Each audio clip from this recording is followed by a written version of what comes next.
حسین یا حسین، حسین یا حسین، حسین یا حسین، حسین یا حسین، اب نہ ہوگا حسین یا حسین، حسین یا حسین، اب نہ ہوگا حسین یا حسین، حسین یا حسین، یہ تو مظلوم کا ماتم ہے، اب نہ ہوگا یہ تو مظلوم کا ماتم ہے، اب نہ ہوگا حسین یا حسین، حسین یا حسین، حسین یا حسین، یہ تو مظلوم کا ماتم ہے، اب نہ ہوگا یہ تو معصوم کا ماتم ہے، اب نہ ہوگا ہر دل میں ہوگا، ہر گھر میں ہوگا، ہر دل میں ہوگا، ہر گھر میں ہوگا، دشت میں ہوگا، گلزار میں ہوگا، ہوگا مظلوم کا ماتم ہے، اب نہ ہوگا یہ تو معصوم کا ماتم ہے، اب نہ ہوگا حسین یا حسین، حسین یا حسین، حسین یا حسین، سیدہ زینب کی یہ عزا ہے، فاطمہ زہرا کی یہ دعا ہے، سیدہ زینب کی یہ عزا ہے، فاطمہ زہرا کی یہ دعا ہے، زین العباد کے دل کی صدا ہے، زین العباد کے دل کی صدا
کس کے جھولے کی ڈوری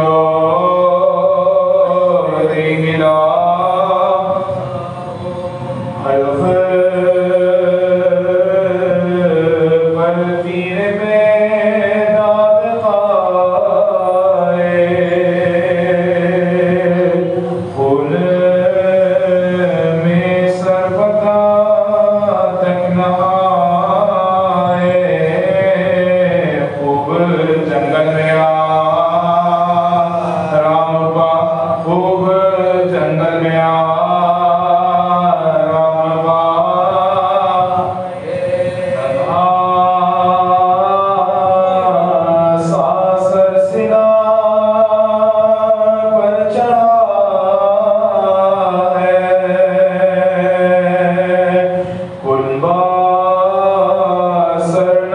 روتا کھڑا ہے جھولا خالی تمہارا جھولا خالی تمہارا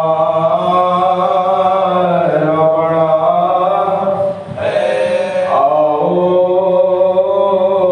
اے جان مادر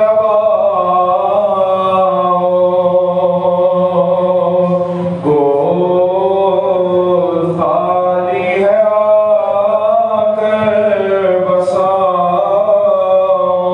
بساؤ کہیں جنگل میں تم ڈرنا کہیں جنگل میں تم ڈرنا جاؤ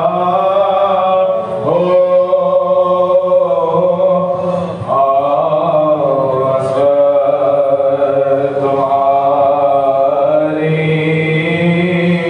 بلا رو رو رو کہتی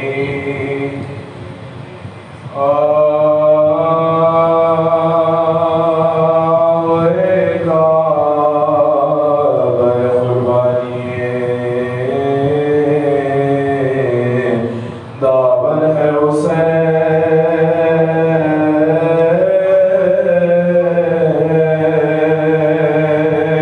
فدیہ امت مرحوم پیغمبر ہے حسین بے کسو بے وطنوں بے دلوں بے پر ہے حسین صبر ایوب کی شمشیر کا جوہر ہے حسین صبر ایوب کی شمشیر کا جوہر ہے حسین ہو کے تلوار پھری حلقہ تلواری شکر باری کیا پیاسے نے مگر ہماری شکر باری کیا پیاسے نے مگر ہماری اتفاق علماء اس میں ہے اہل عذاب 5 شرطیں ہیں سبھی کے لیے پیش خدا شرط اول ہے کہ حیوان ہو بھوکا پیاسا احتیاط کے بعد میں زبا بھی دعا ہو احتیاط کے بعد میں زبا بھی دعا ہو شرط ثانی ہے کہ ہو جمعہ تو تاخیر کرو جمعہ کے وقت نماز سنا تحویز کرو جمعہ کے وقت نماز سنا تحویز کرو تیسری شرط ہے حیوان نہ ہو بھوک نہ ہو پیش حیوان تادم ذبح نہ حسرت سے ہو باہم نگران شرط چہرم ہے کہ جلدی نہ کرو تائم گاہ ہو چوری دیر مگر ہاتھ نرمی سے نوا ہو چوری دیر مگر ہاتھ نرمی سے نوا شرط بنجم ہے چھری بھی نہ دکھاؤ اس کو زبا سے پہلے مزہ سے لڑنا اس کو زبا سے پہلے مزہ سے لڑنا اس کو زبا حیوان کی یہ شرطیں ہیں مگر واویلا اشرف خلق جو تھا سدے نبی نور خدا آبوئے شیر خدا فدیہ رب دوسرا کھانا کیسا کہ نہ پانی اسے بادل لے دیا کھانا کیسا کہ نہ پانی اسے بادل لے دیا حلق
نہیں اس کا تم کو اکبر کی جوانی کی قسم اہل عذاب حضرت اصغر کو جو امت نے کیا حضرت اصغر کو جو امت نے کیا شب ہفتم سے خلق دود نہ پینے کا تھا تیسرا باقدہ سے 6 مہینے کا تھا تیسرا باقدہ سے 6 مہینے کا تھا نابی کنگی کے قابل تھے چٹولے وہ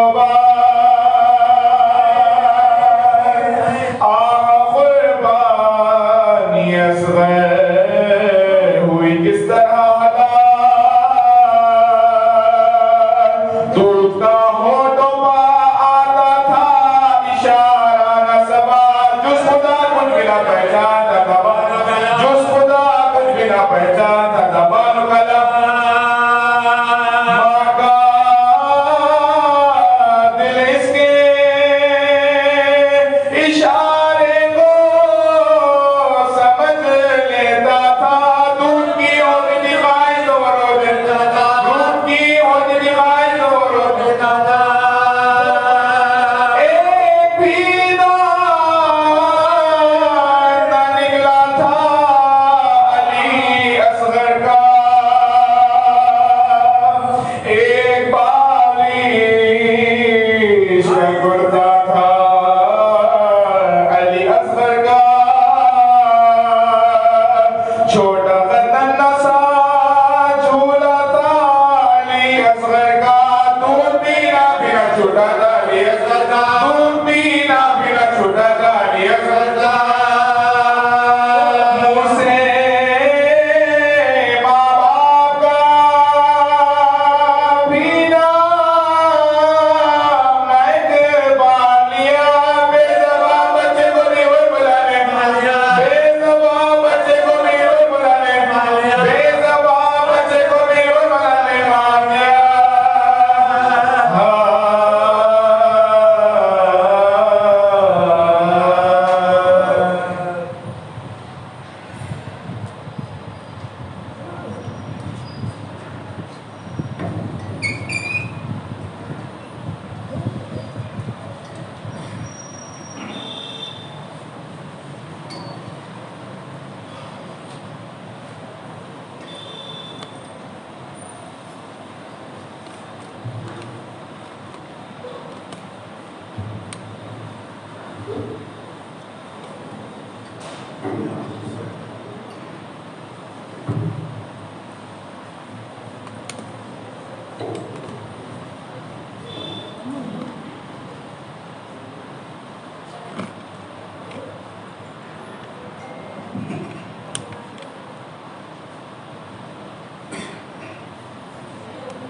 فاتحہ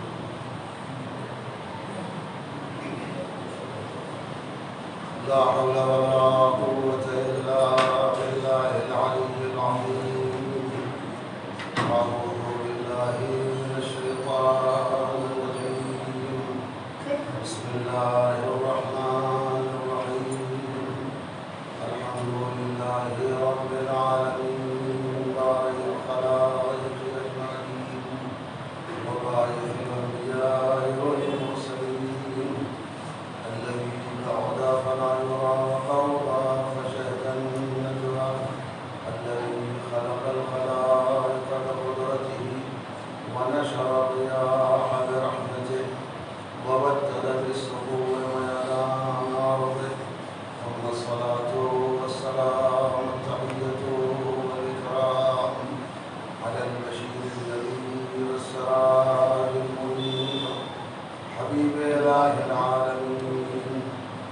القاسم محمد حبيب العالمين أبي القاسم محمد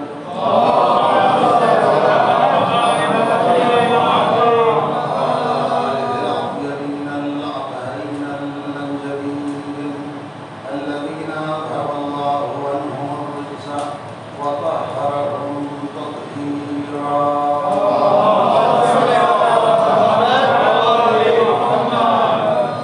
ولا سيما النور على النور في ترجاء الديجور الإمام المنصور والسواد المستور مهدي هذه الأمة وخاتم الأئمة سيدنا وإمامنا حجة بن الحسن العسكري أرواحنا وأرواح العالمين لتراب مفضله شدا وعجل الله تعالى فرجه الشريف ولعنة الله على أعدائهم وغاصبي حقوقهم ومنتج فضائلهم أجمعين من الآن إلى قيام يوم الدين أما بعد فقد قال الله العظيم في كتابه الكريم وقوله الحق بسم الله الرحمن الرحيم إن الله اشترى من المؤمنين أنفسهم وأموالهم بأن لهم الجنة يقاتلون في سبيل الله فيقتلون ويقتلون وعدا عليه حقا بالتوراة والإنجيل والقرآن صادق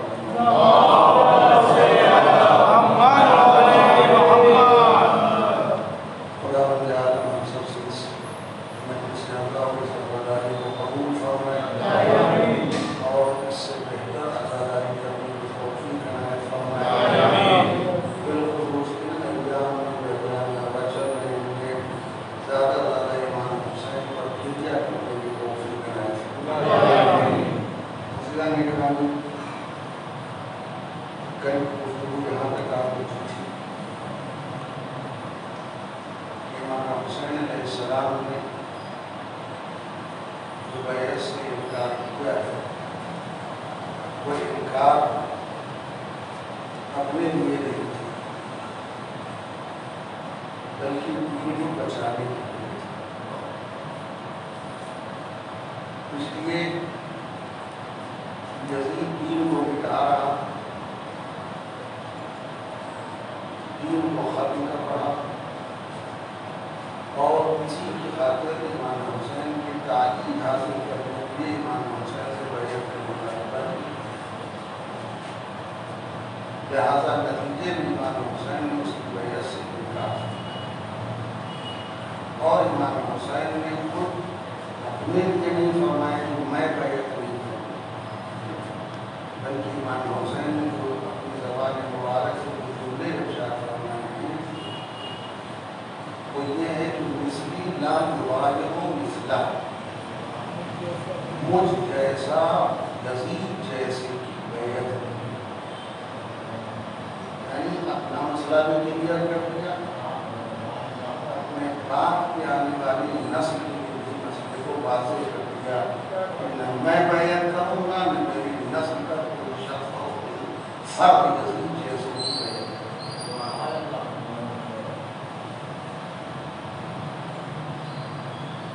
آج آپ کے سامنے جیسا کہ کل میں نے آپ کی خدمت میں عرض کیا تھا، یزید جو بیعت مانگ رہا تھا اس کے پیچھے راز ہے۔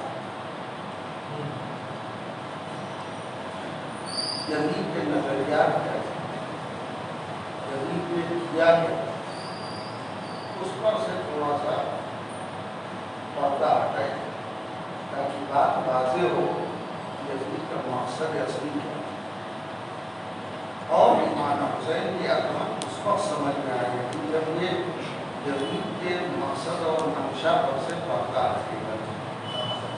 یزید لفظیں آپ کے سامنے عرض کر رہا ہوں کہ دنیا کا سب سے بڑا آتنکوادی اگر کوئی گزرا ہے تو یزید، سب سے بڑا ٹیررسٹ اگر کوئی ہے تو یزید ہے آتنکواد۔ یزید کو جرأت کہاں سے ملی دین کو مٹانے کی؟ ہمت کہاں سے اس کے اندر؟ یزید کو جو ہمت ملی ہے اس کے بزرگوں سے ملی۔ اس نے جب اقتدار سنبھالا تو اس نے یہ دیکھ لیا تھا مسند پر جو بھی بیٹھتا ہے، جو بھی بولتا ہے، پبلک مان لے۔ جیسا کل میں نے اشارہ کیا تھا کہ دین کو مٹانے کی کوشش رسول اللہ کی زندگی میں لوگ کر رہے ہیں۔ کوئی نہیں چاہ رہا تھا کہ دین پھیلے۔ رسول اللہ کے مقابل میں لوگ آئے، ہوئے، اٹکائے، اذیتیں کی کہ اپنے مشن سے دستبردار ہو جائیں اور دین نہ پھیلے، لیکن سب ناکام رہے۔ آخر میں جب رسول اللہ ہجرت کر کے مدینہ چلے گئے تو لوگوں نے جنگیں شروع کی کہ جنگ کیوں ہو رہی تھی رسول سے؟ تو مدینہ چلے گئے، مکہ چھوڑ دیا بھائی، اب تو پیچھا چھوڑو رسول اللہ۔ مدینہ پہنچنے کے بعد بھی مکے سے چڑھائی کر رہے تھے مدینہ۔ جنگ بدر سب سے پہلی جنگ، وہاں شکست ہوئی۔ جنگ احد، وہاں شکست ہوئی۔ خیبر، وہاں شکست۔ آخر میں جنگ خندق، جنگ احزاب۔ جنگ خندق کا دوسرا نام جنگ احزاب ہے۔ یہ جو جنگیں شروع میں ہوئی یہ انفرادی طور پر ہوئی، بدر کی شکل میں، احد کی شکل میں، خیبر کی شکل میں، یہ حنین کی شکل میں، یہ سب۔ لیکن جنگ احزاب جو ہے تمام مخالفین اکٹھا ہو گئے۔ حزب یعنی گروہ، گروپ، پارٹی، احزاب اس کی جمع ہے، یعنی آل پارٹیز، جس کو آج کی ہندی زبان میں کہتے ہیں مہا گٹھ بندھن۔ سب مل کر کے جب دیکھا اکیلے کچھ نہیں کر سکتے دین کا، رسول کا، تو جتنی مخالف پارٹیاں تھیں سب اکٹھا ہو گئی، یعنی مہا گٹھ بندھن ہوا اور جنگ احزاب ہوئی، جنگ خندق ہوئی۔ اس میں مشرک بھی ہیں، کافر بھی ہیں، یہودی بھی ہیں، عیسائی بھی ہیں، سب اکٹھا ہو گئے تھے اسلام کے خلاف۔ جنگ خندق، اور وہاں پر بھی لوگ موجود ہیں۔ امیر المومنین کے سر پر فتح کا تاج رکھا گیا۔ پیغمبر اسلام نے جہاں اسلامی لشکر ٹھہرا ہوا تھا اس کے اطراف میں پیغمبر نے خندق کھودوا دی، اس لیے اس کو جنگ خندق بھی کہتے ہیں۔ خندق اس لیے سیفٹی کی خاطر کھودوایا تھا تاکہ کوئی یہاں آ نہ سکے، مسلمانوں تک پہنچ نہ سکے۔ لیکن عمرو بن عبدود وہ خندق پار کر کے مسلمانوں کی طرف پہنچا اور پیغمبر اسلام کے خیمے میں نیزہ چبھو کر کے کہہ رہا تھا ہے اگر کوئی تو بھیجو ہماری مقابل۔